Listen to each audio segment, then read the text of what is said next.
Good morning students. બાળકો કેમ છો તમે બધા?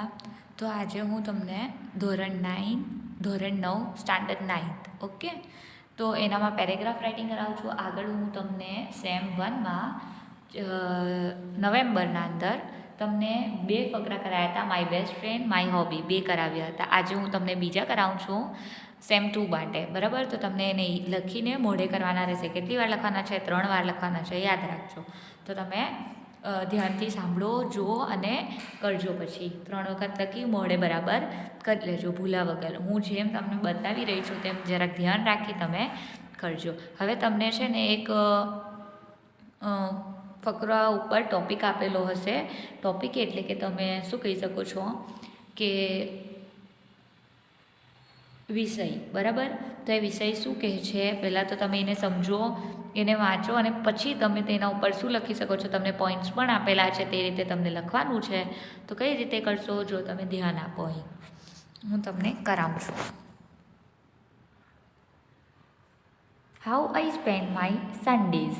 હું મારો સન્ડે કઈ રીતના નીકાળું છું, પૂરો સ્પેન્ડ કઈ રીતના કરું છું, એટલે કે કઈ રીતે મારો સન્ડે નીકળે છે. તમારે ત્યાં તમે પણ તો રવિવાર ઉજવતા હશો, તો તમારો આખો રવિવાર કઈ રીતે જાય છે તેની ઉપર તમને લખવાનું છે.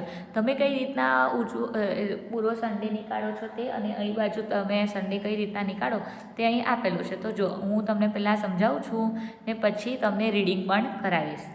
અમુક લોકોને રીડિંગ કરતાં નહીં ફાવતું, અમુક શબ્દ નથી ફાવતા એટલે. Points: when do you get up, તમે કેટલા વાગે ઉઠો છો રવિવારે. Vote do you do in the morning, તમે સવારમાં ઉઠીને પહેલાં શું કરો છો. How you spend the afternoon, બપોરે પૂરો ટાઈમ શું કરો છો, પૂરો બપોર. Vote do you do in the evening, તમે સાંજે પૂરો ટાઈમ શું કરો છો. અમુક લોકો તો ફરવા જાય છે, તો તમે શું કરો છો તે લખવાનું. સન્ડે ઇઝ અ હોલિડે, રવિવારે તો છુટ્ટી હોય છે. But I always get up early on Sunday, અમુક લોકો મોડા ઉઠે પણ ત્યાં શું છે કે હું દર રવિવારે વહેલું જ ઉઠું છું. I go for a walk with my father, હું પપ્પા જોડે ક્યાં જાઉં છું, ચાલવા જાઉં છું સવારમાં. આફ્ટર કમિંગ હોમ, ત્યાંથી આવવા પછી આઈ હેવ માય બ્રેકફાસ્ટ, હું શું કરું છું, નાસ્તો કરું છું સવારનો. આઈ રીડ ન્યૂઝપેપર્સ, હું ન્યૂઝપેપર અખબાર પણ રીડ કરું છું, paper. And then go for a bath, એના પછી હું ક્યાં જાઉં છું, નવા જાઉં છું. I then go to the market, એના પછી હું ક્યાં જાઉં છું, માર્કેટ એટલે કે સબ્જી માર્કેટ. માર્કેટ હોય છે ને, દુકાન ઉપર જવું એટલે કે બજાર જવું. વિથ માય મધર, કોની જોડે જવાનું, મમ્મી જોડે જવાનું. I also help her in the kitchen, હું એમને રસોડામાં પણ મદદ કરું છું. એ છોકરા હોય કે છોકરી, બધા જ મદદ કરી શકે છે. એવું જરૂરી નહીં છોકરીઓ જ કરે, બધા જ કરી શકે છે. આફ્ટર લંચ, પછી જમવા પછી આઈ યુઝ્યુઅલી વોચ ટીવી, હું શું કરું છું, જમવા પછી હું ટીવી જોઉં છું. ઓર રીડ અ બુક, યા પછી થોડીક વાર બુક પણ વાંચું છું. બુક વાંચવું ખૂબ જ સરસ હેબિટ છે. તમને રીડિંગ કરતું રહેવું જોઈએ. હા, જેમ કે કોઈ સ્ટોરી બુક હોય, કોમિક હોય, એ તમને ઇંગ્લિશ અથવા ગુજરાતીમાં રીડ કરતું રહેવું જોઈએ. ક્યારે ઇંગ્લિશમાં કરો તો ક્યારે ગુજરાતીમાં, અથવા તમારી સ્કૂલની બુક્સ જે હોય છે તેમાં અલગ અલગ વાર્તાઓ હોય છે, તો તમે તેને પણ રીડ કરો તો તમારી રીડિંગમાં પણ ખૂબ જ સુધાર આવશે. બહુ જ મજાનું કહેવાય. એકવાર પ્રયત્ન જરૂર કરજો. આફ્ટર એ શોર્ટ નેપ, નેપ એટલે કે બપોરનું ટૂંકી ઊંઘ, એટલે કે વામ ખુશી, એટલે જરાક વાર 1-અડધો કલાક સૂઈ જવું તેને નેપ કહેવાય. શોર્ટ નેપ એટલે કે જરાક વાર સૂવું. I play carrom or a game of cards with my sister, તમારા ઘરમાં તમારા ભાઈ બહેન હોય તો પછી સાંજે તમે શું કરો, રમો ને થોડીક વાર. જેમ કે કેરમ રમો, કોઈકના ઘરે ચેસ હોય, લૂડો હોય, સાપસીડી હોય, કાર્ડ્સ હોય જેમાં ઉનોના કાર્ડ્સ હોય, પછી હાઉઝી છે, કેટલી નવી નવી ગેમો નીકળી છે. તો તમે લાવ્યા હશો, તમે તમારા ભાઈ બહેન જોડે રમતા હશો. તો વિથ માય સિસ્ટર, તે કહે છે મારી બહેન જોડે રમું છું. ઇન ધ ઇવનિંગ, પછી સાંજે વી ઓલ ગો આઉટ, હવે તમને જેમ કીધું આપણે બધા ફરવા જઈએ છીએ ને સાંજે, બહુ બધા લોકો હોય છે ફરવા માટે, તો તેમજ તમે બધા પણ ફરવા જાઓ છો. ગો આઉટ, થોડીક વાર રાઉન્ડ મારવા.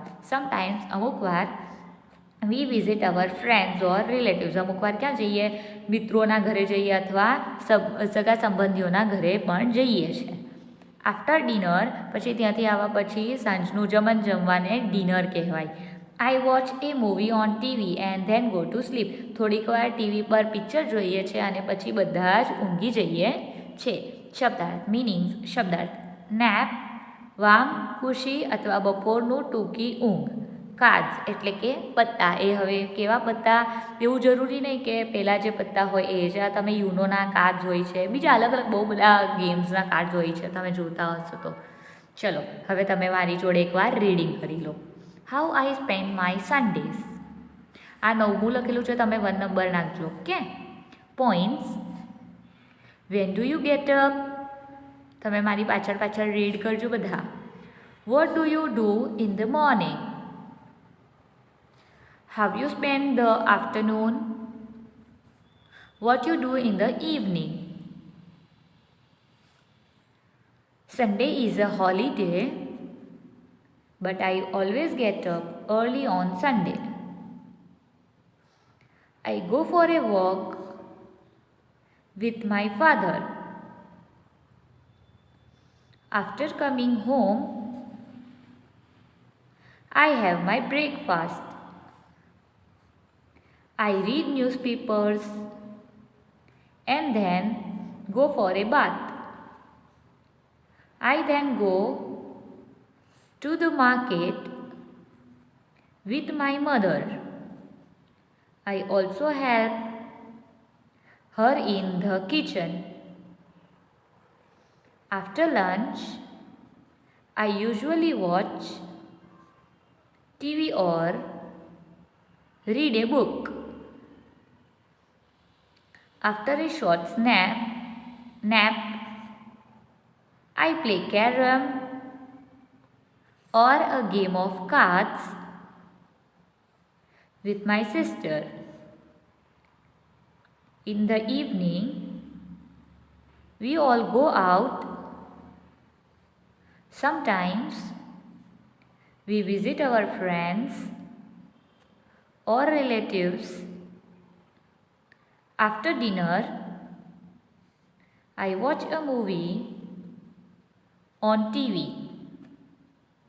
and then go to sleep. Meanings. શબ્દાર્થ નેપ બપોરની ટૂંકી ઊંઘ. કાર્ડ્સ પત્તા. આ તમને 3 વખત લખી મોઢે કરવાનું રહેશે. ધ્યાનથી બરાબર કરજો. હજી એકવાર પણ તમે આ વસ્તુને સાંભળીને કરી શકો છો મોઢે, તો ધ્યાનથી કરજો. હવે આગળ બીજો કરાવું છું, જે છે ઉત્તરાયણ. હવે આવવાની છે ને ઉત્તરાયણ, તેના ઉપર એક ફકરો તમે કઈ રીતના લખી શકો છો. ચલો ધ્યાન આપો. અહીં હવે અહીં બાજુ તમને 2 નંબર નાખવાનું રહેશે. આ 2 નંબર છે, બરાબર. આ બીજો તારીખ વાર બરાબર નાખીને લખજો. આ પણ તમને 3 વખત લખવાનું રહેશે. ચલો હું તમને સમજાવું છું, આના પછી હું તમને રીડિંગ કરાવીશ. Uttarayan. Points. Colourful sky. Kites of various size. Colourful sky એટલે રંગબિરંગી આકાશ જોવાય છે ને. કાઇટ્સ ઓફ વેરિયસ સાઇઝીસ એટલે કે કાઇટ્સ એટલે કે પતંગ અલગ અલગ આકારના ને અલગ અલગ શેપ્સના, બરાબર. Terrace full of people. તમારા ઉપર જે ટેરેસ હોય છે, અગાસી, તેને અગાસી કહેવાય, તે બધા લોકોથી ભરેલી હોય છે. ચિયરિંગ એટલે કે ચિલ્લાવું. શાઉટ્સ એટલે કે ચિલ્લાતા હોય છે ને. ટેપ રેકોર્ડર્સ, ડીજે પણ વાગતા હોય. તાલ સંકલી, ઊંધિયું, જલેબી, તેમાં બધું ખાઈએ છે ને, તિલગુડ ને બધું, ઊંધિયું, જલેબી બધું ખાઈએ છે ને તે. Uttarayan is the most popular festival in Gujarat. ગુજરાતના અંદર ઉત્તરાયણ ખૂબ જ પોપ્યુલર ફેસ્ટિવલ છે, ખૂબ જ મજાનું ફેસ્ટિવલ છે. બધા ખૂબ જ એન્જોય કરે છે. તમે પણ કરો છો ને બધા. On this day, the sky is filled with colorful kites. અને આ દિવસે પૂરું આકાશ કલરફુલ રંગબિરંગી પતંગથી ભરેલા હોય છે. There are kites of various sizes and shapes. તે અલગ અલગ આકારના હોય છે, તે અલગ અલગ સાઇઝના હોય છે. એટલે કે અમુક મોટા, નાના, ગોલ, એવા બધા આકારને સાઇઝના હોય છે. The terrace R full of people. ને અગાસી બધા લોકોથી ભરાયેલી હોય છે. યંગ એન્ડ ઓલ્ડ, કેવા જવાન અને વૃદ્ધ લોકોથી ભરેલી હોય છે. Everybody એન્જોયઝ flying kites and cutting the strings of other kites. ને બધા જ લોકોને પતંગ ચગાવવું ખૂબ જ ગમે છે અને એકબીજાની પતંગ કાપવું પણ ખૂબ જ ગમે છે. સ્ટ્રિંગ્સ એટલે કે એકબીજાની પતંગ કાપવું, દોરી. There is lots of cheering and shouting all around. એકબીજાને ચિલ્લાય છે ને એ બધા એકબીજાના માટે કેવા ચીયર કરે છે, કેવા ચિલ્લાય છે. કોઈક જીતતું હોય તો તેને ચીયર અપ કરીએ ને આપણે તેમના નામથી. Some people also play music on tape recorders. અમુક લોકો તો ડીજે વગાડે છે, ટેપ રિકોર્ડર્સ છે, એવું બધું વગાડે છે ને જોર જોરથી અવાજમાં. There is joy and happiness everywhere. બધી જ બાજુ ખુશીઓ જ હોય છે. બધા ખૂબ જ ખુશ અને મજા કરતા હોય છે. People enjoy eating the traditional delicious like. બધા લોકોને તે દિવસનું જે સ્પેશિયલ ખાવાનું હોય છે તે ખૂબ જ મજા, જેમ કે તલ સંકલી, ઊંધિયું એન્ડ જલેબી, આવી બધી વસ્તુ ખાવાની ખૂબ જ મજા આવે છે. It is a day of great fun. આ દિવસ ખૂબ જ મજા કરવાનો હોય છે.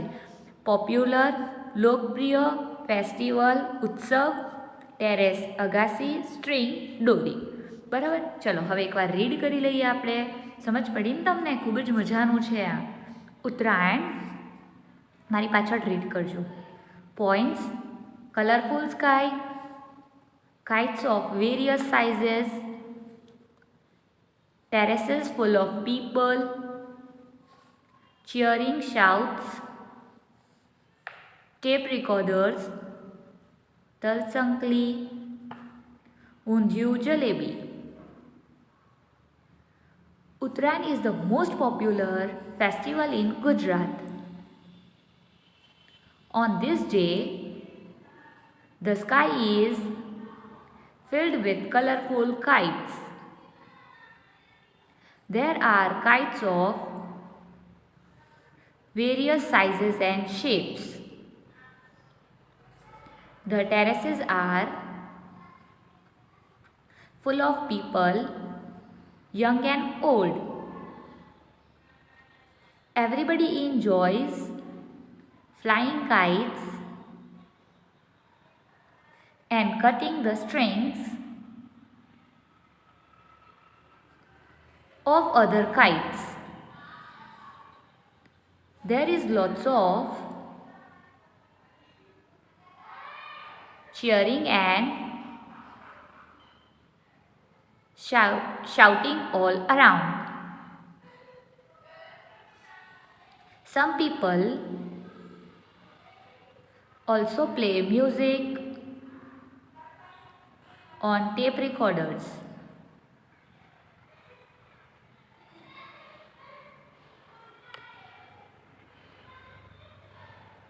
There is joy and happiness everywhere. People enjoy eating the traditional delicacies like talsankli, undhiyu and jalebi. It is a day of great fun.